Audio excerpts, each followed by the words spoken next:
Nzambe malamu.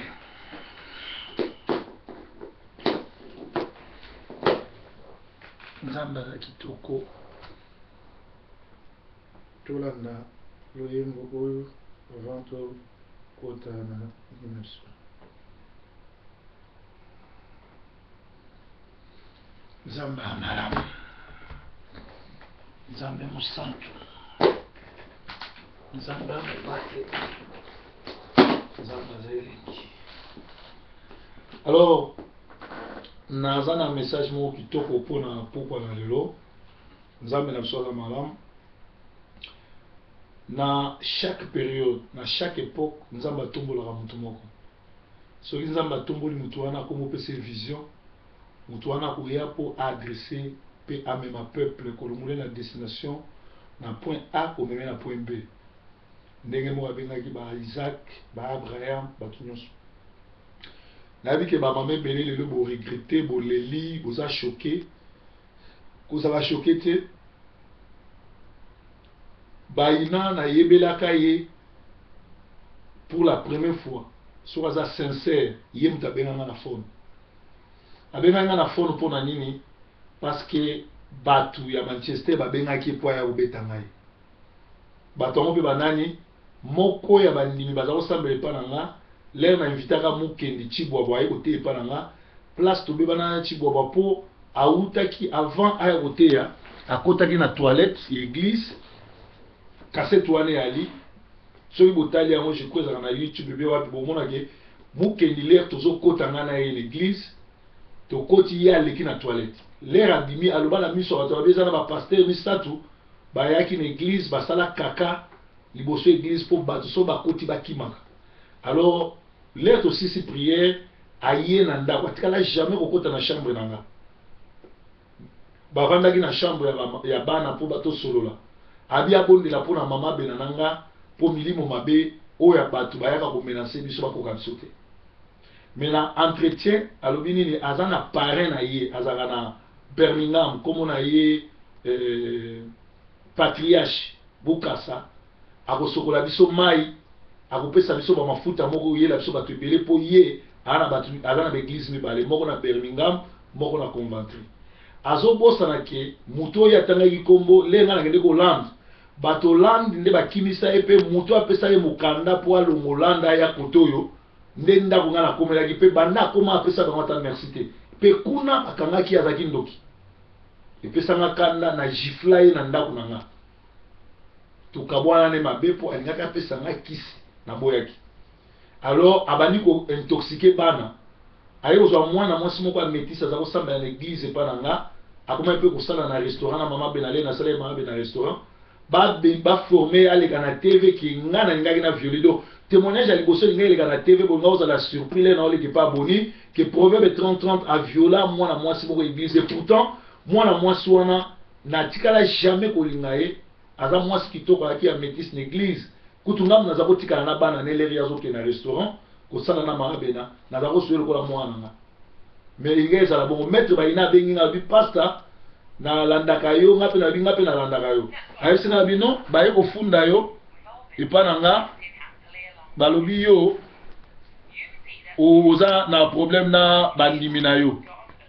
Alors nga na yebisi na bino bandimi wana to wana problème te n'expliquer maître baina sikoyo kofongola bino pasta kutu mwana mwasi wana fo aleka na témoignage epa mukendi lokola masolongo eza bongo eza lukuta nga nazobenga mwana mwasi wana maître baina mutabenga mwana mwasi wana lobino soki yo témoigner bongo eke yo na passé Salomo esalama te so boke na kote bakokanga yo mwana mwasi wana lera bangi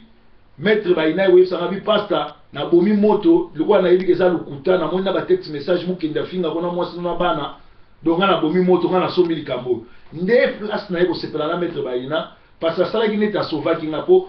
omoni le eza boye mutu soka aleki na TV alobi bato bandimaka le boya kosala banquete na nsima likambo ese panzani ebimi bongo nde toye kokangama na maître baina soko otali mpe to wana nzembo soko ozala nzambe fo bato bakoselo makambo fo bato baluka basala kombo badiembela na nsima na yo. Alors maître baina naye kokangama na ye à l'époque to tombe banana ekanga pe tombe banana pour ba pasteur ba pesa ka mbongo l'air ekanga eko comprendre que mutoyo abundela ka nzambe eko comprendre nga très bien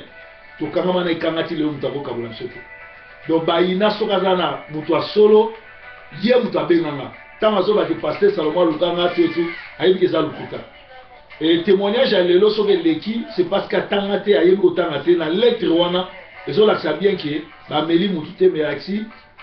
coopération et simité to canceller marché pour bazon salam tout le monde donc il y a pas eu de komela wana na pesi mbongo contre mbongo Charles mbongo contre mbongo merci na mayele merci parce que après émission ba récupérer ki ba ina na Tottenham bango na ndoko wana mbokati wa lekaki na TV o azo ba yebi pourtant la fanatique nanga et Charles mbongo contre mbongo ba condamné ba ina to solena na téléphone à l'objet bazo utiliser et ça nango ka berere ngana itoko yokana et ma pesi bango 400 livres de l'eau je crois to reçoit mbongo contre mbongo pe mayele lobby ba ko témoigner alors pourquoi makambo ce sont les kaboye bazo linga ba sauver Paul Nkosi oyo a bande kone ba témoigner kaza mutabisala mabe oyo mokili moboye bi ka viola ka bato banda ko violer ba cousin na ye pe a viola bato na kati église na ye et aka batami oya se repentir alini ami bomba soki a tout vérité et on kende de pire en pire parce que azam tabisala mabe na ngongo oyo bazo benga même na ngola ko mélanger une pièce oya sala ki témoignage wana azobosana ke dossier mobimba mbila ezolanda ye parce que atindaki bato na ba arme pe atindaki bato baya koatake nga bakoki na bango koyala te alors eloko makasi yali elakisi ke nazotangela bino verset moko na ntango nyonso mosali na nzambe azoba vérité ata makambo oso elanga na kobanga eloko mo te mosali na nzambe so azoba vérité monde de ténèbre etelemaka po stopper vérité wana ndenge bouti olanda Véron na États-Unis nazwa nano ekanga na yebi te soki alali autaki kobenganga nameka kozwa pe ye aleli mpe aseki mingi baaventure ndenge ezoleka na yebi te soki asi alali nayebi ke biso tolalaka tar ere oyo nde tobetaka masolo ya kodirige communauté mpo biso ya todirige yango bino mbo bomoni batiaka tembe bandimaka te me nga nde na kwafaka communauté mokonzi ya bapaster tu mpo makambo tu ya communauté ezoleka alo ekanga makambo nyonso to alo ekgene olali déjà dossier yango olobi eza ndenge nini ndenge bato oyo baleki basali bafaux témoignage yo olobi ndeni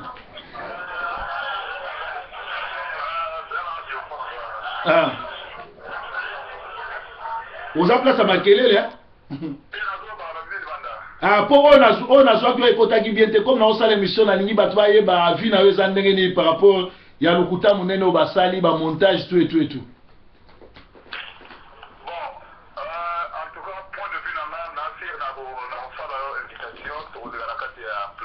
Ouais.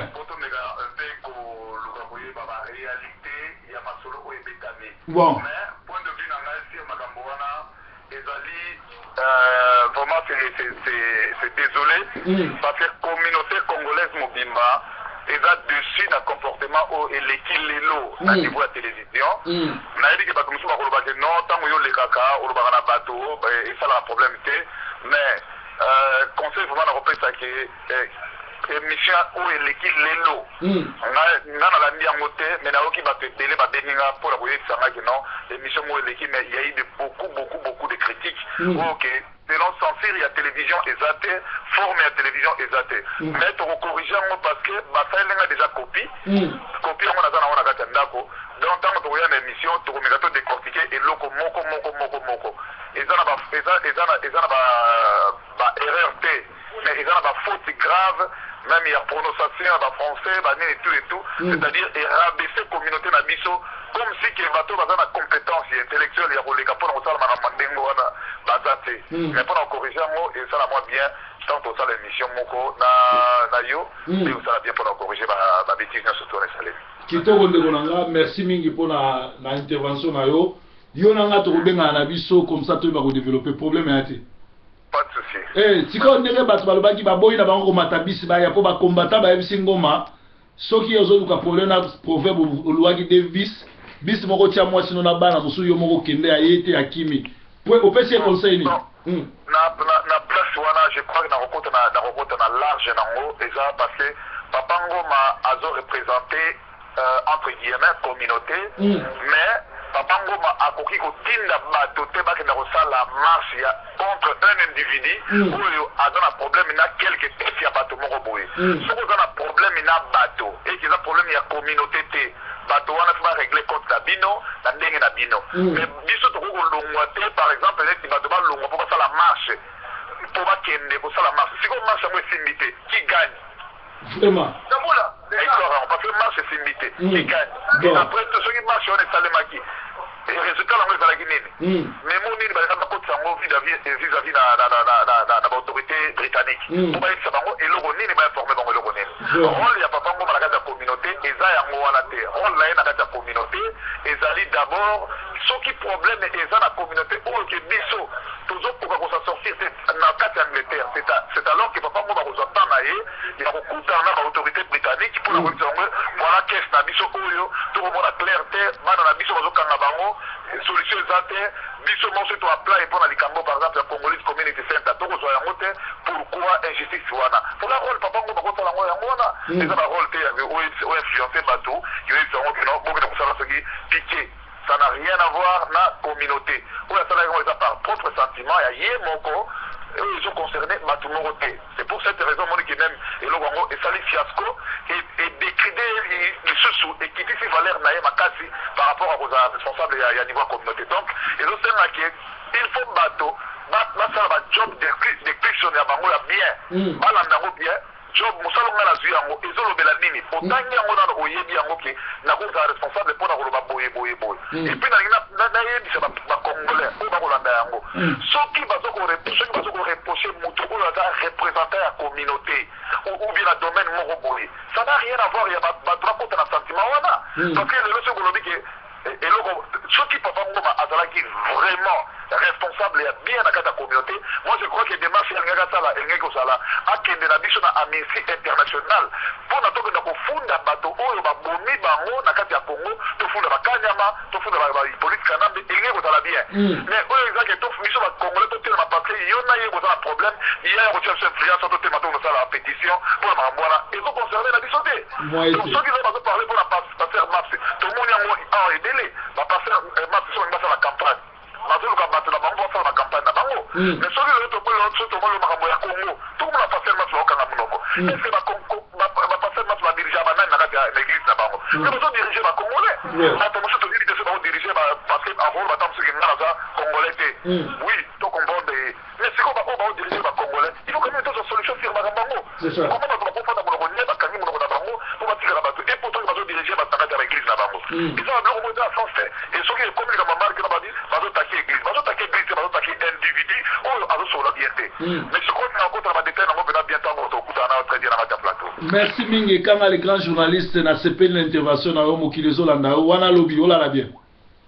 Merci ezalaki Ekanga basusu na biso bapesi biso information ke Ngoma Kutu azalaka na ye muzombo azane congolais te donc muyombe gauche. Merci. Alors tozokende na Bible tozokende na Emete à Éphèse. Emete omoni o batu balimba iya kotambola kobundisa proverbe heureusement naza nzambe batu baboyi kolanda buzoba balobi proverbe asala musala nzambe et salama pe la Bible. Pourquoi Emete salama la Bible? Pourquoi ba pasteur bazobanga? Parce que na sima Ngoma il y a Nkosi, il y a Maps, il y a Job, il y a Ogi, il y a Chibwabwa, il y a tous ces faux pasteurs. Oh bazobanga bango nde batie Nkosi batie banana batie na ba criminel combien de fois baye ko attaquer nga batie na bipendu na mobala bipendu bakosa basala biloko nyonso tu wana. Alors tokoke na bango tina suka po oyo eza mboka ya liberté na mutu oyo alobi asalelanga mokanda akotisanga na mboko na 2005 tokoke liboso ya juge alakisa ndenge nini akotisanga na mboko na 2005 parce que nga na ya na mboka oyo l'état mboko ayebi azana misapi nanga azana bana nanga ayebi nde nakota na mboko ay mutu mususu soka moni ke eza bongo te tokoke liboso ya juge ya cote aloba ndenge nini akotisanga na mboko. Alors tozali bongo tozali bongo na Actes des Apôtres 23 balobi. Et il survint à cette époque un grand trouble au sujet de la voix du Seigneur. Un dénommé Démétrius, orfèvre, fabriquait des temples de Diane en argent et procurait à ses ouvriers un gain considérable. Il les rassembla avec ceux du même métier et dit: ô homme, vous savez que notre bien-être dépend de cette industrie. Et vous voyez et entendez que non seulement à Éphèse, mais partout dans l'Asie, c'est Paul a persuadé et détourné une foule de gens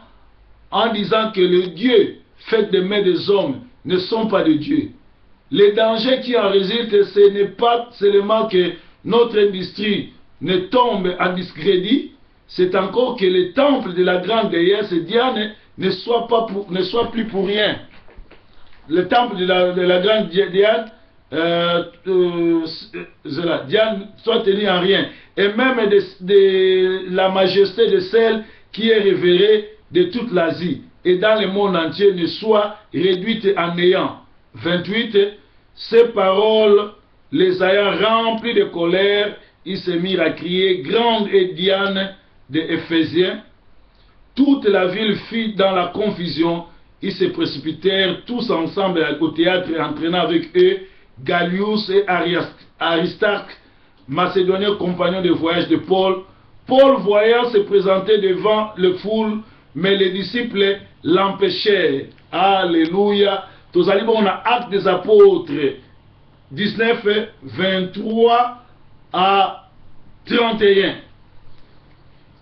Et mettre Salomon à Éphèse, parce que Paul a été à Samomalamu, balobi indisi na bango kokoya, a détourné bandimi na biso, batu bakomo kwa ngaye, batu bakomo landaye, biso ma bende kokota lisusu te. Et là au moni bani ba bomela proverbe, parce que proverbe aye na bonzambe, proverbe azalaki muto mokili, azalaki muto masumu, nzamba yokie mawa. Après ces paroles de révélation, atindiki a côté à Samamalam, azoloba. Ce qui n'a pas dit, comme les bateaux un prophète, na loba makambu ebele na mboko zo na rokoksam. Yamazo mona eza na Kinshasa, eza la a na poto na TV nyonso po batala ngofu batanga koma proverbe. Et na betele bino lisolo ne bandeli ya balingaki babimisa mwana mwasi moko asambela na église nanga.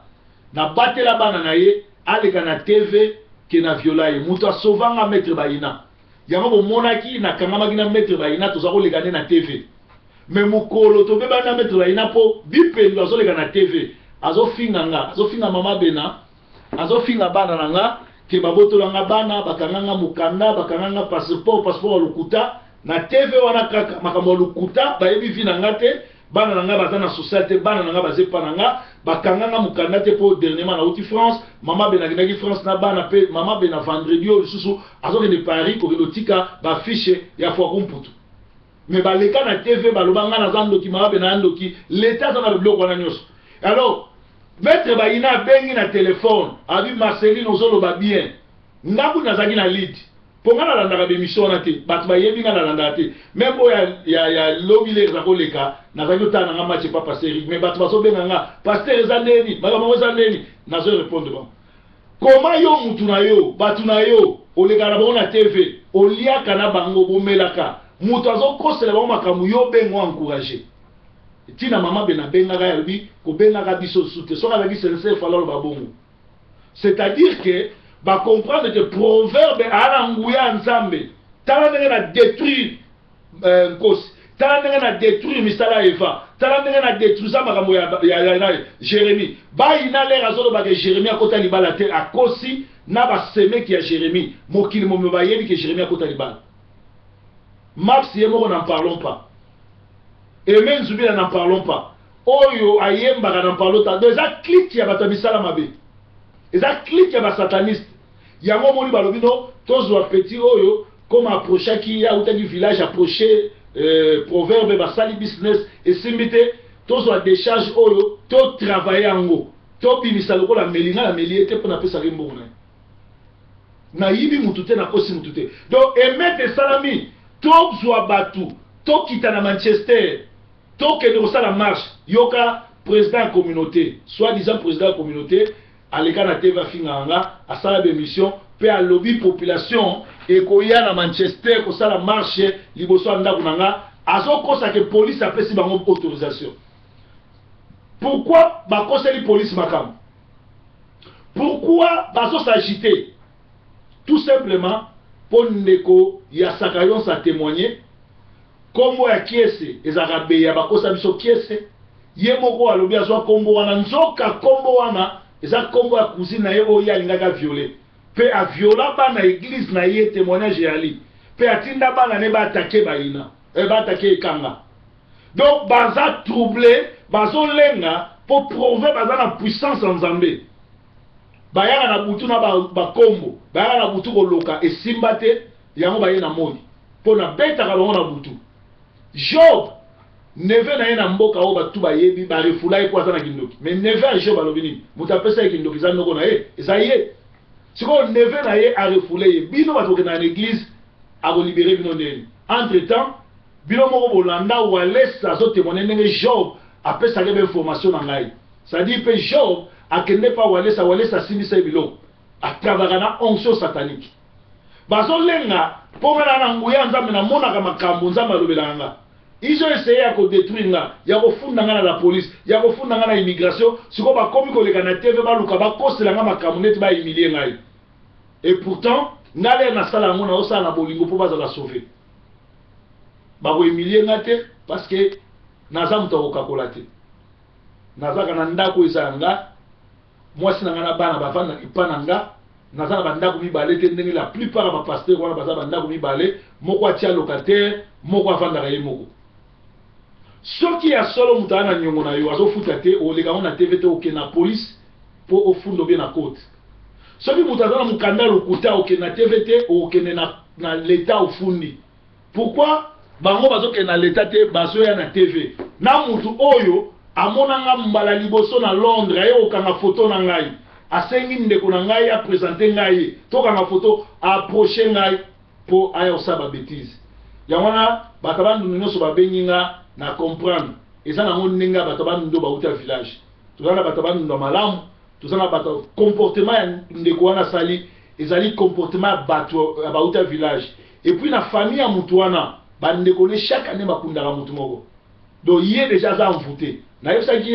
luka ya na bonde la Nzambe po na yo peut-être yo za na liste bato ba Rolanda po na famille na no chaque année mutu akufa ya ki ponga na pese mutu kana nga tuareg akende nango pour apesa nga moko ko na problème yango na boyaki. Donc na yibi ete lo mote donc emet et salamika na Angleterre te emet et salama na Bible en Éphèse et na Angleterre ezali mboka oyo bato ebele bazali kosala kwanga bato musu bayanzela makolo place bolibisaka place bazoba baza ebele na poto za na Angleterre makambo esalama na Angleterre ailleurs kosalama te tala mutu ayebi nga te azoloba ke ye mutu apresenta ngai ou bien azokosa do makambo to akoloba na TV akosi mais ayaka na ndako na nga lala na ndako na nga c'est-à-dire na ina yebisa bino ke soki Nzambe aponi mutu bato bavana ba témoignage ya lokuta kobanga te kolendisa yo te. Joseph akota boloko bato toute époque bayebaki ke bakangi ye violé na mwasi ya Potiphar mais en réalité Joseph azalaki innocent. Mikole uti oleka na décembre mwana classe na biso ye moko alukaka nga makambo lere na boyi ye ale ake koyebisa mobali na ye yo proverbe kutu alingaka nga boye na boye na boye na boye mobali nakokosenga nga mbongo soko olobi te soko opesi mbongo te pesanga 2000 mpo na tika pesanga 1500 mpo na tika soko opesi te na kosala émission nga na biso nakopesa bata inka te po mwasi na yo nde alingaka ngai na miso ya bato na classe na barestaurant ye nde moto alingaka nga naza na batémoin aya meme na ndako na nga na se aza na eloko te na boya ye mpo nga na bimaka na basi ya bato te lelo dossier eza na la police ya Manchester bayebi yango c'est-à-dire barate nga na bakobebisa réputation na ngai yango wana ozomona mikolo oyo bato tu bazalaki ndoki nabenga bango tosololaka su te soki oyoki nabenga oyo topesaka na mbote te oza na sorcellerie inconsciente ou bien consciente na lobi yango soki oyoki na bengo na telefone kobenga nga su te kopesa nga mbote te bosa nango ata bo wangani boyebi na yebi bino ponga na mutalo sam. Alors emettre ça la magine fez likolo Paul azakote asa malam balobi akobeb sa business na bango et là on dit bazo banga pour bienvenue à bon mate mukolo mati TV welcome azana kindoki azana sorcellerie pe azamu yibi ya yibi mwana mwasi moko 6000 livres complicité maps azana kati ngoma na kati boyoka ki azali akosi ke nazo divorcer mais pour na divorcer côté au 5000 amela mwana mwasi wa mbo ezana mire nanga ba yebi na yebi masolo na bango ebele na ndenge na yeko poser sakayonsa balobi mutoyo abonga misala na biso to kolia sumbongo te ba to pesa biso te ale biso to détruire ba menacer nga même na ba arme ba sali likopa ko leka ko finga nga en réalité muto ba finga des ngai tala me ba montage ba sali na télévision nga na sala ngote ba koseli nga makambo ko finga nga ko luka ko dénigrer nga ko benga nga même ke na zana libandi c'est pas un péché libandi za onction mafuta likolo na nga. Alléluia. Donc moi na nzamba solo mosaka na nzamba solo place toi kendaka atiaka trouble Akab azobisa Eli alobi pourquoi zo tia trouble en mozali koloba vérité na Manchester a trois pasteurs à baluba bafundanga na la police ke na ina beta bango mais pourtant eza bongo te pourquoi ba ndo fundanga ba bebisa réputation nanga combien de fois basi bafundanga na immigration na samba na longa yamana banga lelo mote oyo yebi ki ozana ba preuve nanga oyedanga opesanga mukanda noko no ya koko na yo ya tata mwasi na bino olio le kana TV ke no funda na leta yo sikoyo ozana ba preuve ndengwana et pas leta okenda tozo kana TV c'est-à-dire ozo kosela mutu makambu oli ko dénigrer mais récemment na pesi merci pour ani congolais sa fungwami batu baboyi na bango baboyi ko ndima pe bo bengi mbele merci na soutien na bino. Mention spéciale na mbongo contre mbongo na frère nanga mayele na Londres babimisi ma 400 livres babi joie pasteur toyebi ki amélioté pasteur azako peso mbongo ndenge boyokani